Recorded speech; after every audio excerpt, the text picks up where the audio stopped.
नमस्ते दोस्तों। आज हम बात करेंगे कंडक्टर की ईमानदारी सत्य घटना।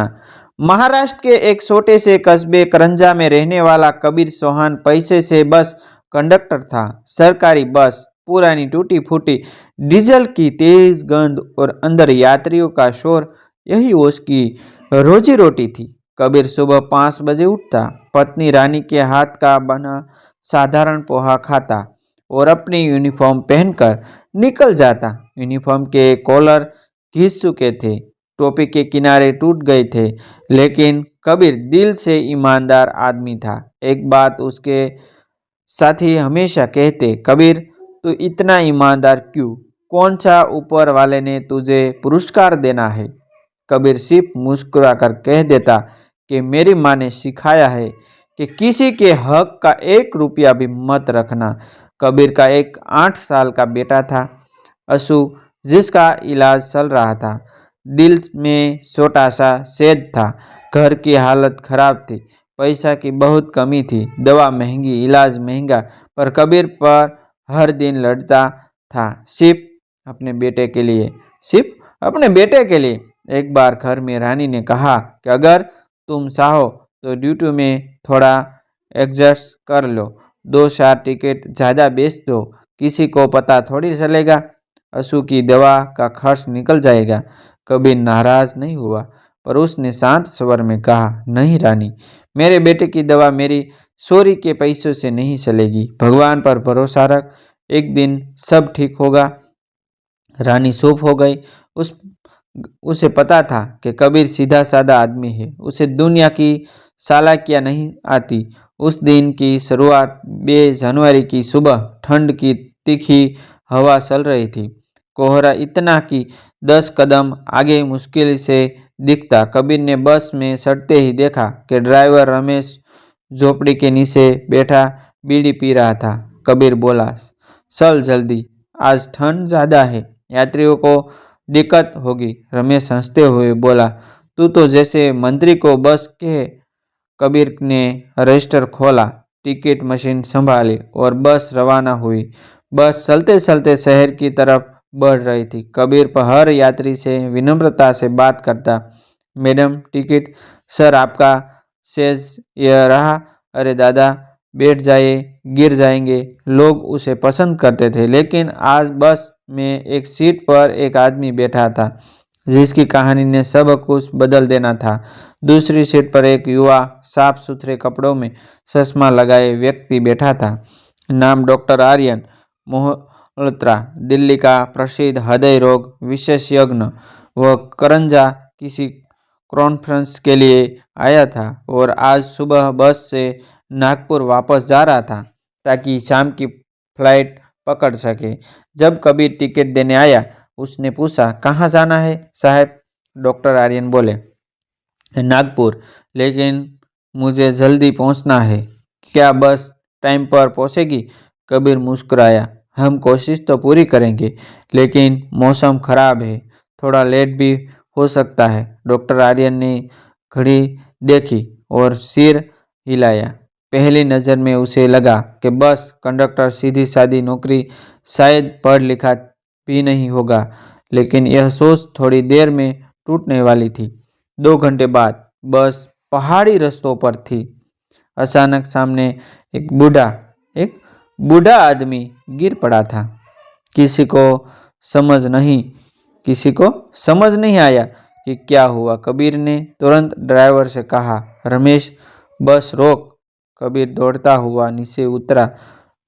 बूढ़ा आदमी सांस नहीं ले पा रहा था।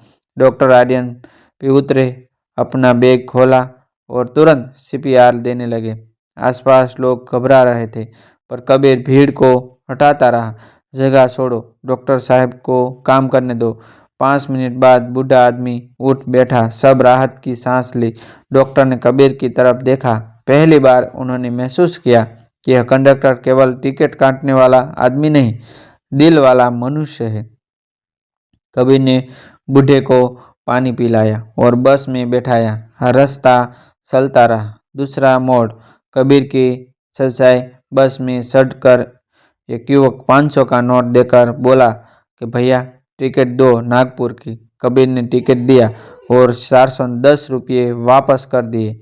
युवक गुस्से से बोला, अरे ये क्या, बाकी पैसे भी तो दो। कबीर बोला, साहब नागपुर का टिकट 90 रुपये है, मैंने 410 वापस कर दिए, बाकी कौन से पैसे। युवक बदतमीजी पर उतर गया आया, मैंने 1000 दिया था। ड्राइवर रमेश भी बोला, कबीर दे दे यार, कौन पड़े झंझट में, आजकल सब यही करते हैं। डॉक्टर आर्यन चुपचाप सब देख रहे थे। कबीर ने दृढ़ स्वर में कहा, मैंने 500 लिया था, शेष भी 500 का दिया है, मैं किसी को 1 रुपया भी गलत नहीं देता, चाहे पूरी बस मेरे खिलाफ क्यों ना हो जाए। युवक चिल्लाने लगा, मैं पुलिस बुलाऊंगा। कबीर बोला, पुलिस को बुलाओ, मेरे पास ईमान की पर्ची है। यह वाक्य सुनकर डॉक्टर आर्यन के शरीर में बिजली सी दौड़ गई। उसने पहली बार किसी आम आदमी को इतनी सच्चाई से, इतने आत्मविश्वास से खड़े होते देखा था। उसने युवक से कहा, मैंने नोट देखा था, 500 का था, यह कंडक्टर सही है। सब शांत हो गए। कबीर चुपचाप आगे बढ़ गया।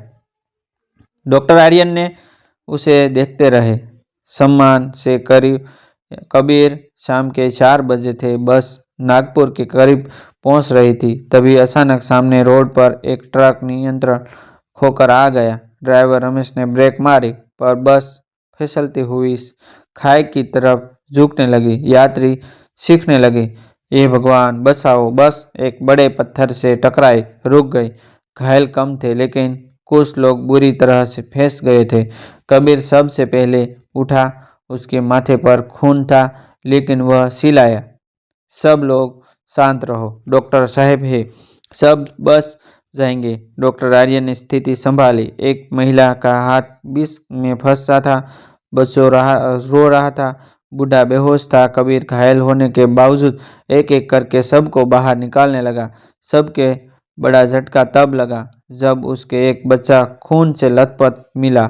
वह चिल्लाया, डॉक्टर साहब जल्दी आइए। डॉक्टर आर्यन ने बच्चे को देखा और बोले, इसे तुरंत अस्पताल ले जाना होगा। बस पर भरोसा नहीं, एम्बुलेंस बुलाओ। पर नेटवर्क नहीं था। कबीर ने गहरी सांस ली। उसने बच्चे को अपनी पीठ पर लादा और बोला, डॉक्टर साहब आप भी साथ चलिए, मेरे पैर मजबूत है, हम पैदल उतर सकते हैं। डॉक्टर हक्का बक्का रह गया। कभी किसी कंडक्टर ने ऐसा जज्बा नहीं दिखाया था। दोनों मिलकर 2 किलोमीटर दूर सड़क तक पहुंच गए। फिर एक ट्रक वाला रुका और बच्चे को अस्पताल पहुंचाया गया। अस्पताल के बाहर डॉक्टर आर्यन कबीर को देखते ही बोले, कबीर अगर तुम नहीं होते तो आज कई लोग मर चुके होते। कबीर ने कहा, डॉक्टर साहब मुझे नहीं पता मैं क्या हूँ, लेकिन मैं जानता हूँ कि इंसान हूँ और इंसान को इंसान के काम आना चाहिए। उस रात उन्हें पता चला, जिस बच्चे की जान उन्होंने बचाई है वह एक बड़े उद्योगपति का बेटा है। अगले दिन अस्पताल में एक महंगी गाड़ी आई। सूट पहने लोग उतरे। उनमें से एक आदमी, जिसकी आंखों में आंसू थे, कबीर के पैरों पर गिर गया। भाई साहब, आपने मेरे बेटे को बचा लिया, मैं आपका यह कर्ज जिंदगी भर नहीं उतार पाऊंगा। कबीर घबरा गया, अरे ये क्या कर रहे हैं, मैं तो बस कंडक्टर हूँ। लेकिन वह आदमी बोला, अब आप सिर्फ कंडक्टर नहीं, मेरे परिवार के रक्षक हैं। इतने में पीछे से डॉक्टर आर्यन आए। उन्होंने कहा, सर इस आदमी का बेटा भी दिल की बीमारी से पीड़ित है। बेटा भी दिल की बीमारी से पीड़ित है और वह पैसा न होने के कारण इलाज नहीं करा पा रहा। उद्योगपति चौंक गया, क्या, कौन सा अस्पताल चाहिए, कौन सा डॉक्टर चाहिए, मैं सब व्यवस्था करूंगा। कबीर की आंखों भर आई। डॉक्टर आर्यन ने कबीर के कंधे पर हाथ रखा, तुम्हारे बेटे का इलाज मैं खुद करूंगा। फीस, उस दिन तुमने मुझे जो इंसानियत दिखाई थी वही मेरी फीस से। कबीर रो पड़ा। रानी हाथ जोड़कर खड़ी थी। अंश को अगले ही दिन मुंबई ले जाया गया। अंश को अगले ही दिन मुंबई ले जाया गया। कुछ महीनों बाद वह बिल्कुल स्वस्थ हो गया। लगभग 1 साल बाद करंजा में एक समारोह हुआ। सरकारी विभाग ने कबीर को सम्मानित किया। सबसे ईमानदार, बहादुर और कर्तव्यनिष्ठ कर्मचारी श्री कबीर चौहान डॉक्टर आर्यन मंच से बोले, मैंने दुनिया में बहुत डॉक्टर, अधिकारी, नेता देखे हैं, पर कबीर जैसा इंसान बहुत मुश्किल से मिलता है। इस आदमी ने मुझे इंसानियत का असली अर्थ समझाया है। कबीर ने सम्मान लेते हुए कहा, मैंने जीवन में कभी धन का लालच नहीं किया। मेरा बेटा भी चोरी के पैसों से इलाज नहीं चाहता था। ईश्वर ने मुझे परखा और अंत में मुझे लौटा दिया। मेरे बच्चे की जिंदगी भीड़ तालियों से गूंज उठी। उसी दिन उद्योगपति ने घोषणा की, कबीर, आज से तुम मेरे ट्रांसपोर्ट डिपार्टमेंट के सुपरवाइजर हो। तुम्हारी तनख्वाह बस कंडक्टर से 10 गुना होगी। तुम्हें घर भी मिलेगा और सुविधाएं भी। कबीर रो पड़ा। यह वह इंसान था जिसने कभी रिश्त नहीं ली, कभी गलत पैसा नहीं लिया, और आज किस्मत उसे ऐसी जगह ले आई थी जहां उसका नाम लोगों के दिलों में लिखा जा चुका था। जो इंसान ईमानदारी से चलता है, ईश्वर उसके रास्तों पर फूल बिछा देता है। कभी देर होती है, पर अंधेरा नहीं।